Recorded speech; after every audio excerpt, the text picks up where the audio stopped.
Hi folks, FPL General here to record a new episode of my 59th minute FPL podcast, recording on Friday morning the 6th of December. Gameweek 15 finished last night, Gameweek 16 starts tomorrow morning, so not much time in between deadlines this week. So I'm going to try and keep this episode a little bit shorter, like the one earlier in the week. So getting straight into it, shout outs first of all. We have a new member of the 59th Minute Club. After 15 game weeks, we now have 12 players who have been substituted after 59 minutes. So welcome to the club, Dominic Calvert-Lewin of Everton.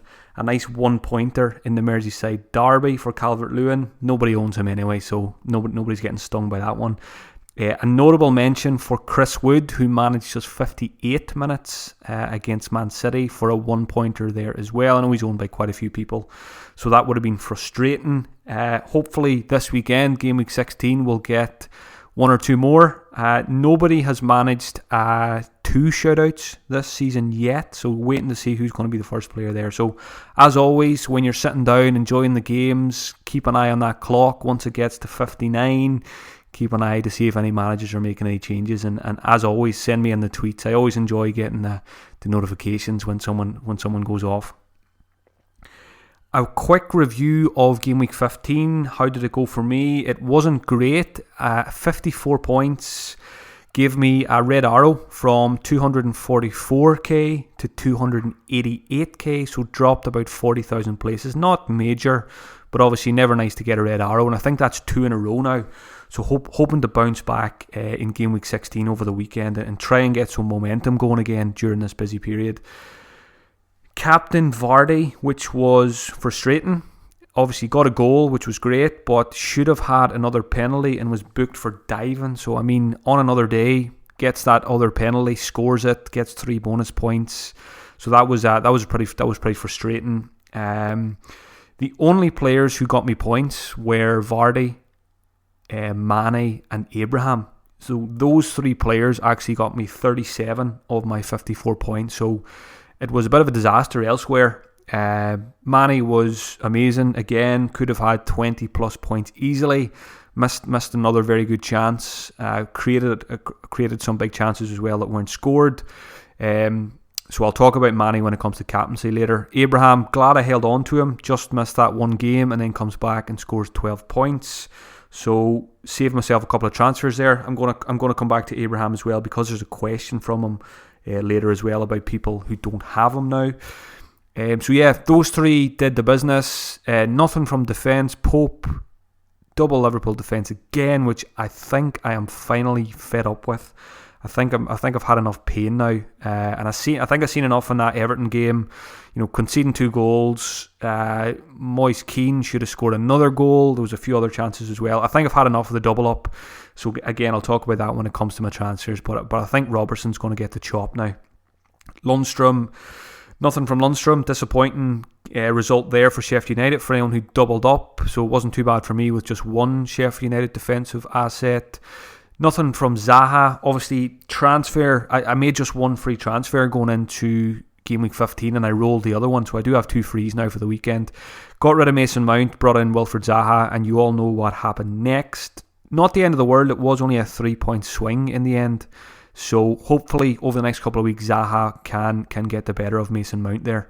De Bruyne, blank again. Tielemans, another player I'm getting very impatient with. Yuri Tielemans, I think it's 4 blanks and 5 now. There's a question on him later, so I'll come back to him as well. And Jimenez, a blank from Jimenez, but watching the highlights of that West Ham game, you know, he had enough chances to get himself on the score sheet. Just wasn't his day, so I'm still pretty happy to hold on to Raul.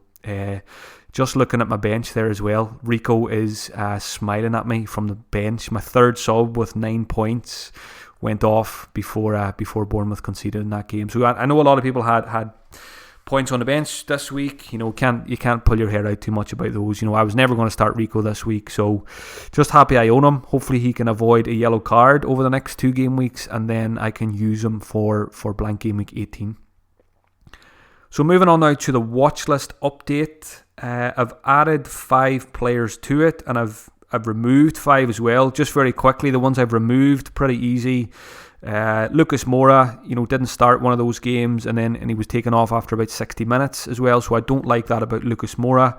I still prefer Son and Dele Alli from that Spurs midfield. Charlie Taylor's gone from my watch list because he's injured again. Martial is gone from my watch list because he's injured again, as he often is. And Harry Kane is gone from the watch list as well. Looking at the stats today on Fantasy Football Hub, Harry Kane had just one touch in the box against Manchester United. So 10.9 million for a striker who's getting one touch in the box. No, thank you. Now, players I've added to the watch list, a little bit more interesting here. Our old favourite, Teemu Pukki.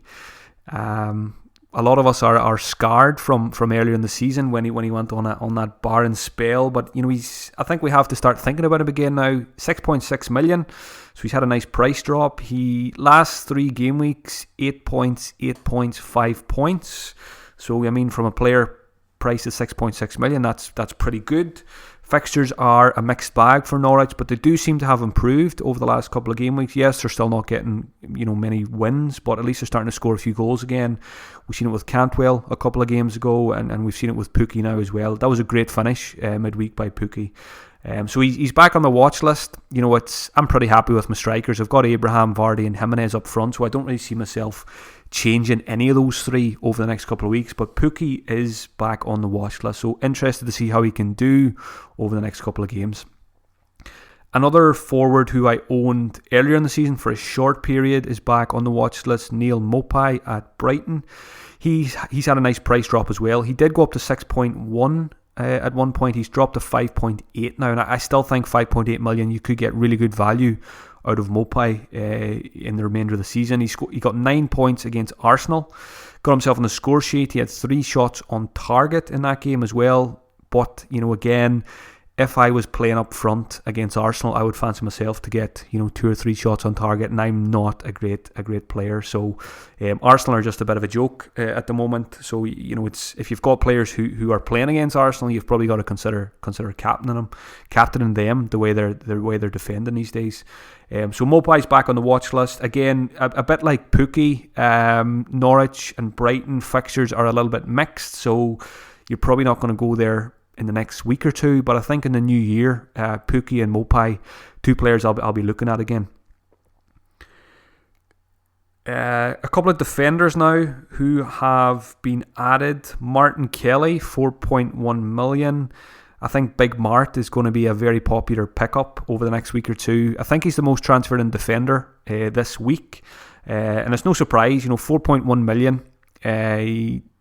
Absolute bargain. Crystal Palace have excellent fixtures. Kelly's coming off back-to-back 6-pointers.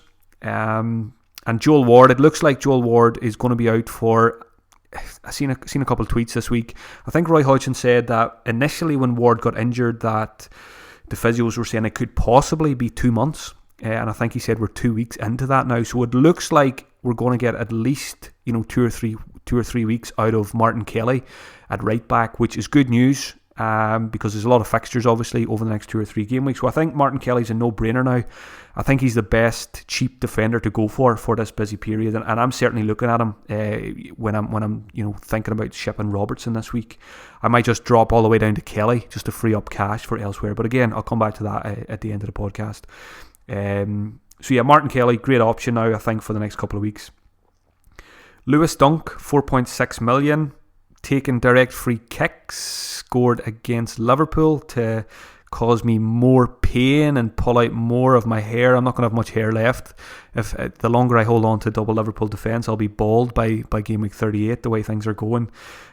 So yeah, Lewis Dunk, he got himself on a score sheet. He had 2 very good chances in that Liverpool game as well. So I really like Dunk as a cheap defender this season. Again, fixture's not great, so maybe it's a case of rotating him with someone who does have someone who matches up well with him in terms of home fixtures. Lewis Dunk, I think I'll probably look at him maybe again after Christmas in the new year, as I will do with Matt Ryan. I think Brighton offer a lot of value this season. And final defender I've added to the watch list this week, Matt Targett, 4.4 million, Aston Villa. He did get 0 points against Chelsea, but before that it was back-to-back 7-pointers. Now, Aston Villa are a team I've got in the back of my mind for game week 18 and 19 because they play Southampton and Norwich at home around that blank game week. So I think my target is a good target for that. For those two games, for anyone who's looking to pick up a cheap defender, he's in my thoughts as well, along with Martin Kelly when I'm looking to replace Robertson this week. So yeah, I like the idea. I like a Target. I've been impressed with him. I've been impressed with the Villa fullbacks, but I think Target's probably a better option now than Gilbert. Gilbert picks up a lot of yellow cards. And he missed out midweek anyway.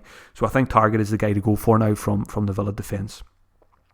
And I always think any team that has Tom Heaton in goal behind him stands a good chance of a clean sheet any given week because Tom Heaton is still a very, very good goalkeeper. Moving into the questions now, I'll try and fly through these. I've noted down 5 of them here, thanks to everyone who sent them in. First one came in from Utkarsh, one of the best managers around. Utkarsh is asking, with Marco Silva sacked, should we be rushing to get Abraham back in? So this refers to people who obviously got rid of Abraham and now are thinking about getting him back in. Utkarsh says, lots of us would require a hit to bring him back in right away. So yeah, that's why I'm glad I didn't sell him, because the way I look at those kind of moves is I saved myself 2 transfers, one to sell Abraham and another one to bring him back in. And if I needed to bring Abraham back in this week, I couldn't focus on other areas of my team. That's a bit like Martial as well. I was weighing up Martial versus Jimenez a couple of weeks ago. In the end, I went for Jimenez because of Martial's injury record. And again, that's basically saved myself 2 free transfers because I didn't have to waste one getting Martial in and having to get rid of him now as well. Although I think there was some comments today from Solskjaer that he thinks he's going to have Martial involved in some capacity this weekend in the derby, possibly from the bench. So maybe Martial owners don't actually need to get rid of him. But anyway, back to the Abraham question. Would the Marco Silva sacking change my thoughts? I'm trying to think what I would do if I was in the situation where I didn't have Abraham. I think Abraham would be probably number one priority transfer this week to get in. Now, would I take a hit to get him in this week? I don't know. That's a different story. An away fixture against Everton, will they be better without Silva, or will they just be just as bad? Also, need to wait to see what happens in Lampard's press conference today as well, because Abraham did go off with a knock again midweek. So hopefully that's not going to affect him, and hopefully he's fit to start that Everton game. But if Lampard gives a positive update there, I would be going all out to get Abraham back in. I wouldn't like to not own him for that Everton fixture, but I think if it was a hit, I think you can probably wait one more week. Obviously, depends on what other strikers you have as well. If you've got Danny Ings, for example, if you went to Danny Ings from Abraham, you'd probably just keep Danny Ings. I think is it Norwich this weekend? He's got a good fixture anyway, whoever it is. So yeah, I think get Abraham back if you can for a free transfer. If not, it's probably fine to wait. Question from the Talking Dead. Are you stubborn enough to still avoid Ings? Good question. So probably didn't expect me to answer this one. Am I being stubborn on Ings, or am I just sticking to my strategy this season? So I keep telling myself I'm sticking to my strategy, because I did make a list of players at the start of the season who I said I wouldn't buy no matter what because of their injury record, and Ings is top of that list. I don't care what he's done. What is it? 7 goals in 9 games. Superb. You can't fault his form. You can't get away from the fact Southampton still have good fixtures, but I'm going to stick to my guns and hope he pulls his hamstring soon. Nah, I don't mean that. I hope he keeps doing well for those who have him. But for me, I just know as soon as I get him, that's when he'll break down, or that's when the goals will dry up. So I don't want to go chasing after those goals that are already gone. There's no doubt he's great value, great fixtures. Don't let me put you off getting him. But for me, I'm just going to, I had a very set strategy at the start of the season. I'm going to stick to it, and I'm going to avoid Ings. But again, it's easier for me to avoid Ings anyway, because like I said, I'm happy with my 3 strikers. So, I'm not going to sell Abraham, Vardy or Jimenez to get Danny Ings. So I'm not going there. So I'm not calling myself stubborn. I'm just saying I'm sticking to my strategy. But realistically, I am being stubborn. Question from Lee from FPL Family. Excellent YouTube channel, FPL Family. Check them out if you haven't already.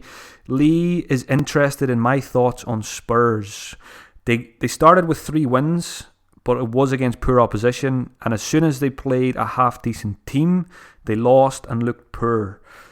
Lee says there's definitely a new lease of life for Dele Alli, but he's yet to be really impressed with Jose Spurs. So he puts really in inverted commas here. So Lee suggests he is impressed, but he's not really impressed. So he's not going to go all out to buy their assets. So my current setup, I don't have any Spurs players.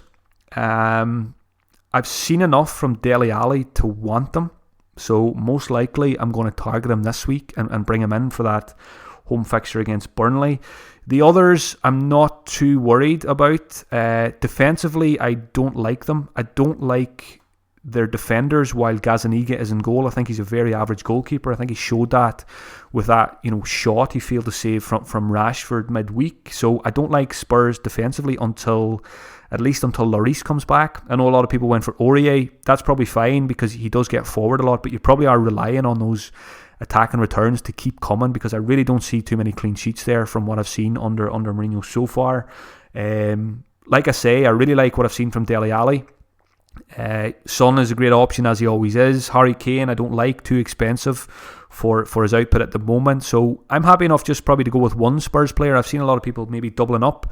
Managers who already own Son are probably looking to get Ali in now alongside him, and I don't know how I feel about that. I think one is probably enough with the other options around your Manes and your De Bruynes and all these cheaper options as well. I think one is probably enough. I'm not overly keen on the double up at the moment, but I do like Dele Alli. I think there's no doubting he's been excellent. New lease of life under Mourinho. That goal he scored against United was just top class. That's Dele Alli of old. And before the midweek fixtures, I always like to note down my thoughts before the games start. And I noted down on a post-it note before the midweek games, I said to myself, if Liverpool concede and if Ali scores, I'm going to make the switch from Robertson to Ali. So I'm probably going to stick to that plan now. Question from FPL Novice. Do I think there's a genuine chance Mane may be rested at the weekend? I think there definitely is because we've seen Klopp do it with Salah and Firmino. If he's willing to do it with Salah and Firmino, surely he's willing to do it with Mane as well. Very important Champions League game coming up next midweek for Liverpool. So, it's Bournemouth away. Bournemouth have been pretty awful the last couple of weeks, so Liverpool can win that game without Mane easily. I've got him. I hope he starts, but I think it's going to scare me off captaining him, Mane, even though I think he's probably the best option this week. Just that doubt of a benching and a 10 or 15 minute cameo like Firmino got midweek, that just puts me right off Mane for the armband this week. So I think there has to be a chance because we've seen him do it in the Merseyside derby. Of all games to do it, you wouldn't think there'd be too much rotation in a Merseyside derby. But what swings it for me is Klopp's comments after the game. He was asked about the lineup and he basically just said, I trust my players. I trust all my squad players, the likes of your Shakiris and your Origis. Klopp knows these guys will perform when they come in for him. So that I think there has to be a chance of a Mane rest. I hope it doesn't happen. If I had to put my neck on the line and say, will he be benched or not? I would be surprised because given the form he's in, I think he's their main man. I think if you take Mane out of that team, you lose a lot more than when you take Firmino or Salah. So I expect to see his name on the team sheet at the weekend, but it's certainly not 100%. Last question I will take this week is from FPL Dan. What to do with Yuri Tielemans? Yeah, so I mentioned him earlier. 4 blanks in the last 5 game weeks. Not what I was hoping for from this guy. Every time I watch him, he looks good. He takes up good positions, but the feeling I've always had is he's a great footballer, but he's not a great FPL asset. I do think Maddison is the better, Leicester midfielder to own. He showed that again midweek. That was a very frustrating late goal for me as a Tielemans owner, not having Maddison. What to do with Tielemans? I think it's fine to get rid of him. Now, the fixtures are good the next 2 game weeks, so it's probably not the ideal time to do so. He did get taken off early midweek as well, which would suggest maybe he's fatigued, and I've seen a few people suggesting that. He's played a lot of football recently, so I do think it's fine to sell him. Again, it's one of those. It's probably fine to keep him as well with the fixtures. But the way I look at Tielemans, when I set up my team every week, I really don't expect much more than 2 or 3 points. Maybe an assist, so you're talking 6-7 points. It's he's probably not a player that's going to go out and get you 14 or 15 points. Famous last words. If I sell him this week, you know what's going to happen at the weekend now. But yeah, I've kind of lost patience with Tielemans now, and I'm looking to move away. Lots of options around that price point as well, and if you can upgrade, even better. Moving on now to captaincy and transfers. So I put a poll on Twitter yesterday for captaincy. It has just around 11,000 votes. I put Mane, Vardy, Spurs attacker, and other as the 4 options. So Mane came out on top, which surprised me a little bit. I thought Vardy would come out on top in that poll. Mane 36%, Vardy 30%, Spurs attacker got 29%, and other got just 5%. So it's a pretty split poll. So I think again this week we're probably going to have a pretty split, a spread of captaincies. I think I'm just going to leave it on Vardy, simply because every time I've captained him, he's got me a goal last 4 game weeks. So why would I change it? I like him more than Mane this week because I know he's going to play, and he's always got them penalties. I do think if Mane does start, there's a very good chance he'll outscore Vardy, but it's just that slight seed of doubt in my mind that it's not. I'm not going to take the risk. Why take the risk when he could get a 10 or 15 minute cameo when I know Vardy's going to get 90 minutes? To me, that just simplifies it. Both have away fixtures. Mane's away to Bournemouth, Vardy's away to Aston Villa. Have been, impressed with Villa defensively this season, but again, if you look at some of the stats, they do concede a lot of shots in the box and stuff like that. So I think Vardy will get chances, and I fully expect to see him on the score sheet again. So that's why I'm going to just stick with him. Spurs, if I bring in Dele Alli, I will be quite tempted. I'll probably stick the vice captaincy on him. I do like Son and Ali, and even though I don't like Kane, if you own Kane, I think you've got to consider him for captaincy this week. He's got a better fixture than Liverpool and Leicester do, so you've got to consider him. He's always got them penalties as well, so Kane could actually do well this weekend, even though I wouldn't advise bringing him in. But you've got to consider him for captaincy if you own him. So that's where I'm leaning towards Vardy. There's other options as well. Tammy Abraham, if he's fit. Chelsea are away to... who is it? It's Everton. So yeah, good fixture there for Tammy Abraham. Kevin De Bruyne and Sterling in the Manchester derby. I can see those 2 guys doing well. Rashford, probably the best performance I've seen from Rashford in a Manchester United shirt in that Spurs game midweek. So if he's in the mood again against City, we know City haven't been keeping clean sheets, so Rashford could be one to consider there as well as a differential captain. And Mo Salah, it's strange, he's not really in the conversation for captaincy. Top scorer in FPL for the last 2 seasons, but Mane has really just taken over now as the main guy to own from Liverpool. Salah did get his rest in the derby, so hopefully that gives his ankle a chance to settle down. He will surely start against Bournemouth, and just think back to last season. I have fond memories. A lot of people sold Salah before the Bournemouth fixture last season, and he scored a hat-trick. So maybe a bit of a nostalgia there. If you go for Salah, maybe there will be another hat-trick to come this weekend. So good luck to anyone who goes for that one. I've mentioned my transfers. I'm pretty sure I'm going to use the 2 frees. Get rid of Robertson, get rid of Tielemans, and get Dele Alli. That will leave me with 5 million. And 5 million to replace Robertson. I'm undecided yet who it's going to be. The main candidate's Martin Kelly, so that would, if I drop all the way to Martin Kelly, it frees up about £1 million for future transfers. So I like that idea.